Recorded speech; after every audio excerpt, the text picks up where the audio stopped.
like a school or university said that's not enough progress, like kind of dismisses or diminishes like the work we put in, even if it's not as much as his. Yeah, but how do you know? Like, but we got to measure this on something. Penn State wants to, every student they admit to this university, they want you to graduate in 4 years.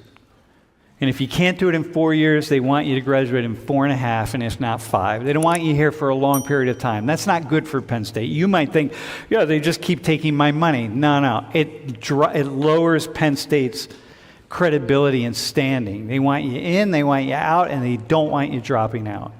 So you can afford to bring in a few people who like, yeah, we're taking a risk with this kid, but not going to do very many, because that's how it works. And so it's like, hey, Jade, yeah, we get that you worked really hard, but you didn't do it, and there's another school for you. Go to the school down the road, but not this one.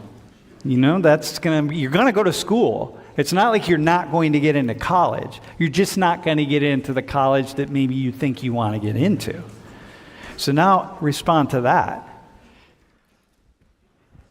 But I worked hard. Do you know how many students after the first exam are going to email us, or at the end of the semester? Look at all these faces here. How many emails we're going to get, and people are going to say, I got a B+, but I worked really hard. And I'm like, what am I going to say to them? Tell Julie right in because she's going to get the email. Tell her what she should say. It is what it is. Yeah, but like I think when you get to college, like it like flattens the line almost. Like once you get over that hill. Oh, we got something for that in a couple minutes. But okay, you think it flattens the line? Just a little bit. Okay. Do you guys have a response to what I was saying over here about the structural thing? And I have to respond to a couple people in the chat. So are you saying that they have, so say for applying to college, if it's at two different structural parts, but they have the same grades, and the one who has the higher structure gets in, and the other one, the other one doesn't? Here's the issue. You got people who are coming from really poor areas who never really had a chance, man. They don't have parents that went to college. Maybe they don't even have parents that went to a good high school. They got, including Asian parents, we're not talking white parents, doesn't matter. And they never had the chance, man, and they're trying and pulling themselves up and working so hard. But what's fair? So are they applying themselves to their schoolwork or not? Totally. Let's say they did, but did they? Not like Arjun.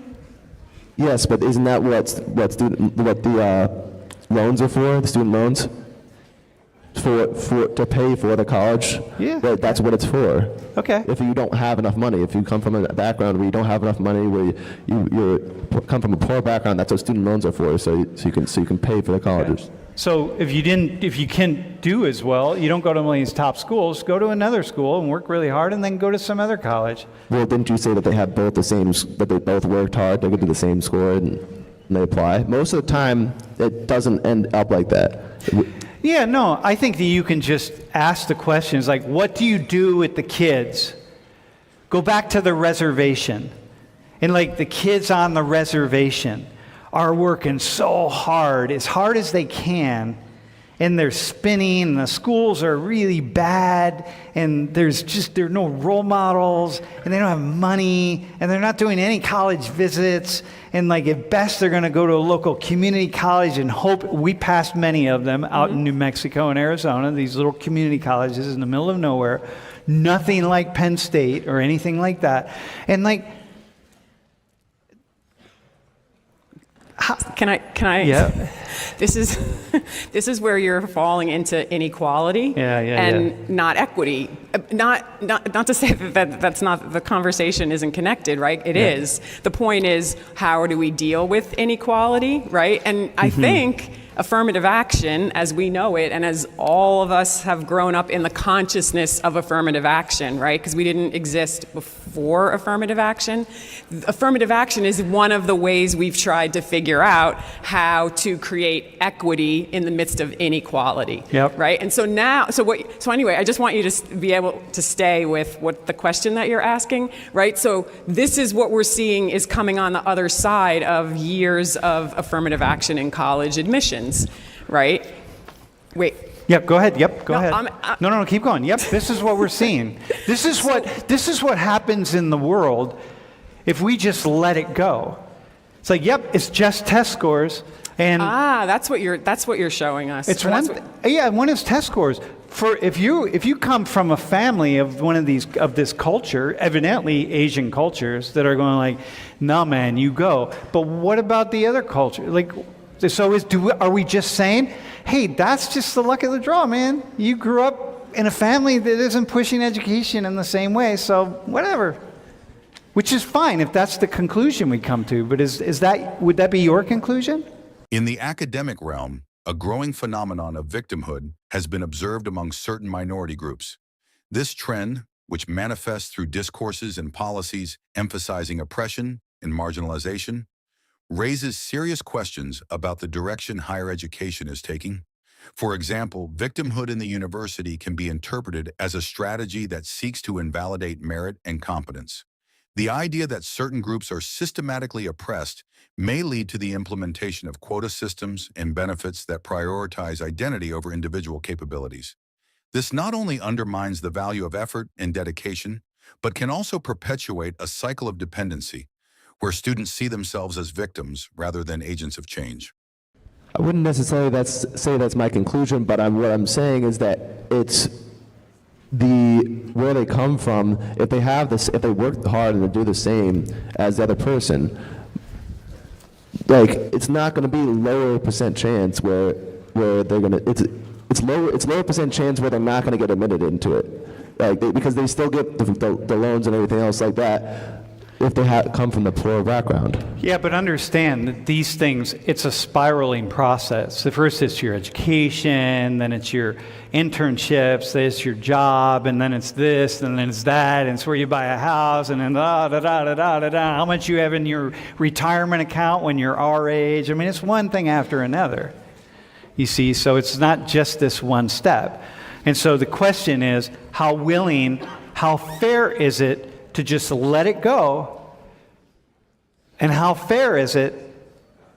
Where does fairness enter in when we go in and we start to micromanage a little bit? Move things around. Well, if we're sticking on the affirmative action thing, it's not just about poor background. It's about historical background, even if you're not poor. Okay. So you're saying even if somebody from a group isn't poor now, if their ancestors were poor or they were disenfranchised in some way, they should get the advantage? Well, I'm not saying that. I'm saying that's what the affirmative action does as well. Not as just from the current poor background, but from what it does that as well. So not that they should get advantage, but that's something that people would be thinking about. Yeah, bro.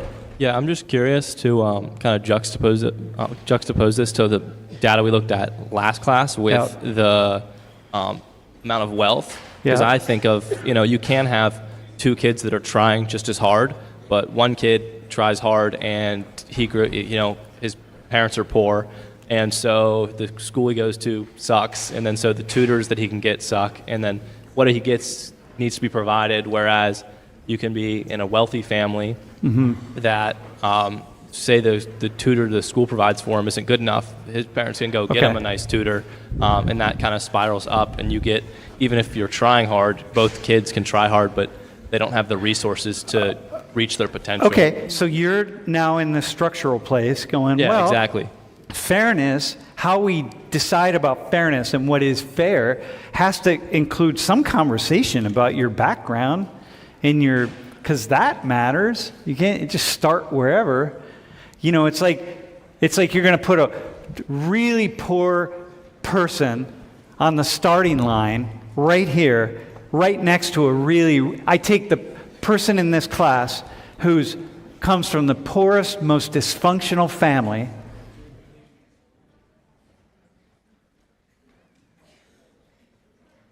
and I'm going to put you on the starting line right next to the person in this class who comes from the wealthiest, most connected family. And I'm going to say, okay, the two of you, you're going to spend 4 years at Penn State, and we're going to see which one does the best at the end of 4 years. And you would say, you might say, just like if we go here, well, the fair thing would be put you at the starting line, right in the same spot. Doesn't matter who you are, what your background is, anything. Put yourself right here and go. You're competing against each other. And what you just said is, no, you're not competing against each other. You're actually competing against each other, your willpower, your stamina, but you're also competing against your histories and all the things that are behind you and holding you up. Yeah, just your resource in general. I mean, if you're a poor college student, you got to work, you got to do other things other than just study. But, if you've got daddy's money behind you, you live in a nice apartment, you don't have to worry about commuting or anything like that. You're set up and things are easier because you have that background. Okay. Hey, let me respond to one thing. Go ahead, bro. I was going to say, think about it this way. Someone worked for those connections and that money. Okay. It might not be you, or it might not be the person who starts off with the other person that's poor, but someone worked for that money and those connections. So even though the person, like, you're starting off on a different area, a different level than this person is, someone did work for that. So basically, if you're trying to put them at the same level, then basically all that person's hard work, all those person's hard work to get that money and connections got thrown out the window. Okay, somebody worked for that.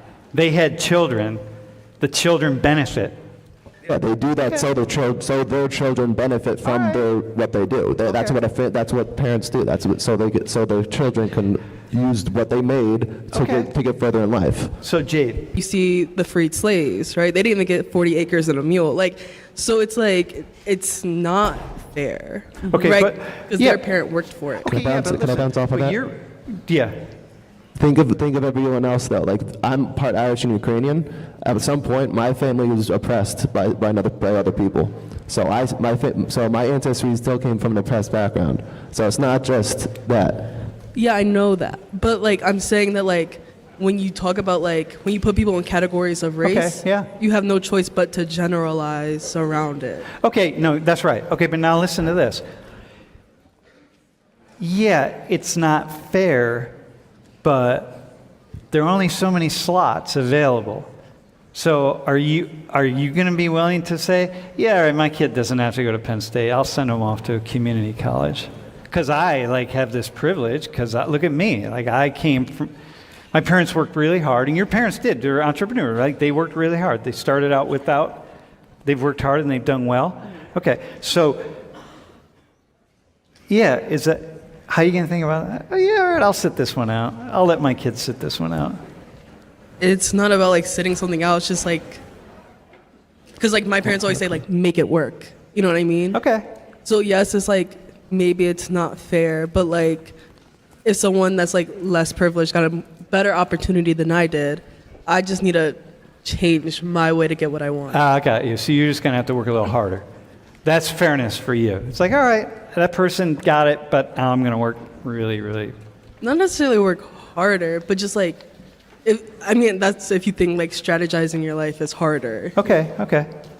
By the way, I want to respond to something. Go ahead, you respond, and then I'll. There are people on the chat who are saying it's just about genetics. And I want to say this. Genetics? Yeah, I don't know. It's not about genetics. By the way, hang on.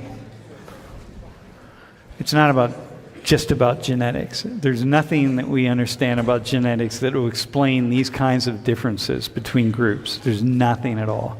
And you just gotta, maybe at some point in the semester we'll work on that, but there's nothing. Human beings these three people right here are 99.99% exactly the same. There's nothing about genetics. Okay. Can we... Go ahead. Yeah, I think that the question that you're asking about equity and diversity, equity and inclusion initiatives aren't about individual people, Yep. right? And so there's always examples that we know, somebody we know or ourselves or something else where we're like, that wasn't fair. My friends got into a school and I didn't, it's whatever it is. But people that are putting these policies in place are thinking about a society and they're thinking about large groups of people, right? So like with your, with the statistics that you have, you're not talking about individual people, you're talking about the status of large groups of people. Why are Native Americans as a group in this position, right? Not just why is this one Native American person and this one, right? So I feel like in the conversation, it's like, first of all, I'm just imagining like being the people around the world who make these decisions, who put these things in place, right? And some of you will be those people and will make those decisions and change society as a result. And now we're changing it again with this court decision, right? Just in this particular way. But anyway, it's making me say, what is equity? What is it actually? Not like how do you get the same thing that other people have, because that's how we're talking about it right now. Like I should be able to get the same education or make the same amount of money or whatever. But what's equity?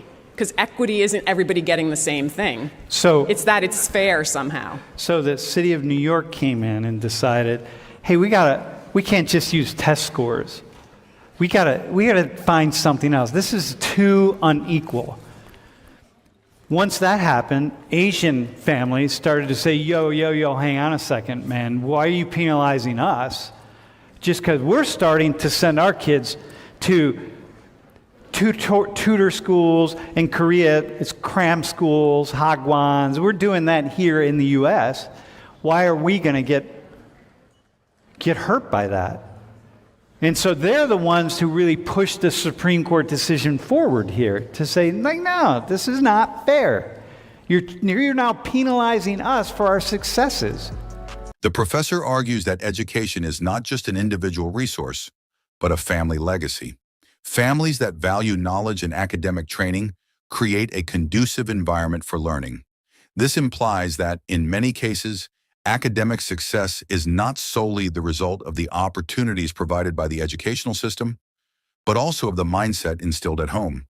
This perspective reinforces the idea that meritocracy is fundamental in a functional society. Those who work hard and are motivated often reap the rewards of their dedication. Additionally, the professor may point out that, while the educational system should be inclusive, it is essential to recognize that not all students will achieve the same level of success. This is not due to a lack of ability, but rather to the disparity in the values and priorities that each family establishes. Therefore, instead of adopting an approach that minimizes these differences, it is preferable to encourage families to actively engage in their children's education, thus promoting a cycle of success that transcends generations.